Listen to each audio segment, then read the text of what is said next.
Méditation et prière pour le temps de carême, jeudi après les cendres. Au nom du Père, et du Fils, et du Saint-Esprit, ainsi soit-il.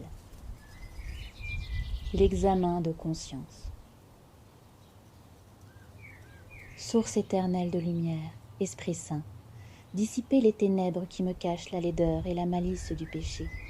Faites-moi concevoir une si grande horreur, ô mon Dieu, que je le haïsse s'il se peut, autant que vous le haïssez vous-même, et que je ne craigne rien tant que de le commettre à l'avenir.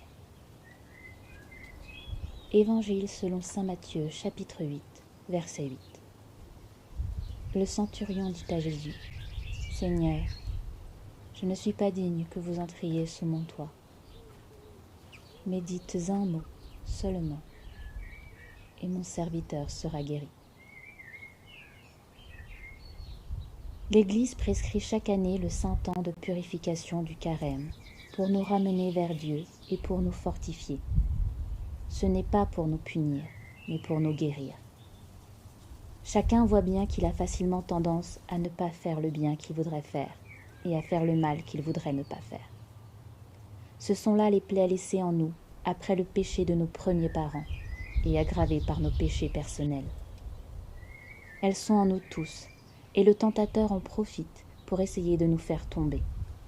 Peu à peu, notre cœur facilement distrait se laisse encombrer par l'orgueil, l'égoïsme ou la dissipation. Notre âme ressemble alors au serviteur du centurion de Capharnaüm. Elle aussi est malade. Nous avons donc grand besoin de ce carême pour travailler avec plus de soin que le reste de l'année à notre guérison.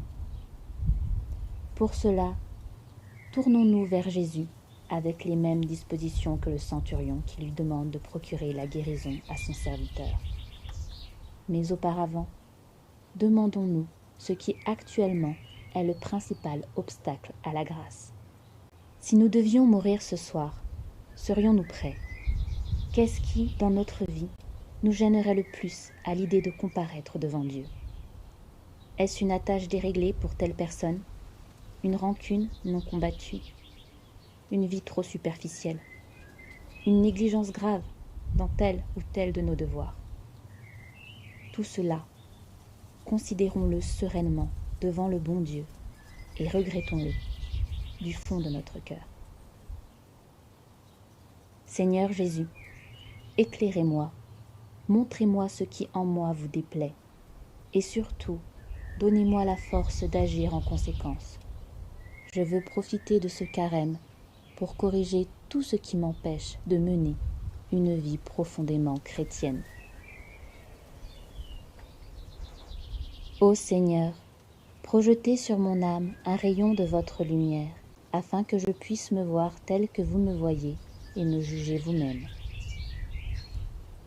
Ne vous mettez jamais au lit sans avoir au préalable examiné en conscience comment vous avez passé votre journée. Tournez toutes vos pensées vers le Seigneur et consacrez-lui votre personne ainsi que tous les chrétiens. Puis offrez à sa gloire le repos que vous allez prendre, sans jamais oublier votre ange gardien, qui se tient en permanence à vos côtés. Au nom du Père, et du Fils, et du Saint-Esprit, ainsi soit-il.